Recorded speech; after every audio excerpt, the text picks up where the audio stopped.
اور حضور نے فرمایا افشوا السلام بینکم، اپنے مابین سلام کو عام کیا کرو، اسی لیے سلام میں سبقت جو کرتا ہے اسے اجر زیادہ ملتا ہے۔ اور اگر جو ویسے تو یہ آداب تو یہ ہے کہ چھوٹے بڑوں کو سلام کرے، لیکن اگر کہیں بڑا چھوٹے کو سلام کرے تو دگنا ثواب لے جائے گا۔ اور فرض کیجئے کہ اس چھوٹے کو ایک طرح کی تعلیم ہو جائے گی، ادب کی تعلیم ہو جائے گی کہ بھائی سلام کرنا چاہیے، تو ہر مسلمان کو سلام کرو۔ ایک حدیث میں تو بڑے پیارے الفاظ آئے، لن تدخلوا الجنۃ حتی تؤمنوا ولا تؤمنوا حتی تحابوا افلا ادلکم علی شیء اذا فعلتموہ تحاببتم افشوا السلام بینکم۔ دیکھو تم ہرگز جنت میں داخل نہیں ہو سکو گے جب تک کہ مومن نہ ہو، ٹھیک بات ہے۔ اگلی بات، اور ہرگز مومن نہیں ہو سکو گے جب تک آپس میں محبت نہ کرو۔ لن تدخلوا الجنہ حتی تؤمنوا ولا تؤمنوا حتی تحابوا، حب سے آپس میں ایک دوسرے سے محبت کرو۔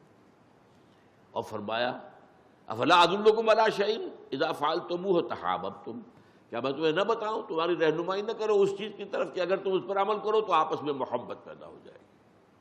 اور وہ چیز کیا ہے؟ افشوا السلام بینکم، اپنے درمیان سلام کو عام کرو، پھیلاؤ۔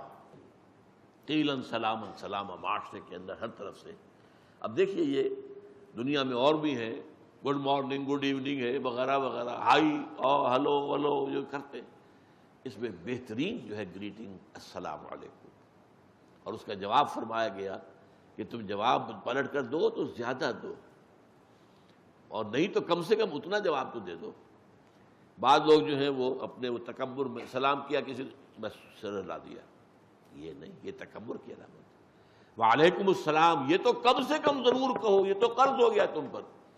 اس نے تمہیں کہا السلام علیکم تو کم سے کم وعلیکم السلام تو کہو نا، بلکہ بہتر یہ ہے کہ بڑھا کر دو، بس السلام علیکم ورحمۃ اللہ وبرکاتہ، یہ بڑھا کر دو۔ تو اس حوالے سے یہ سلام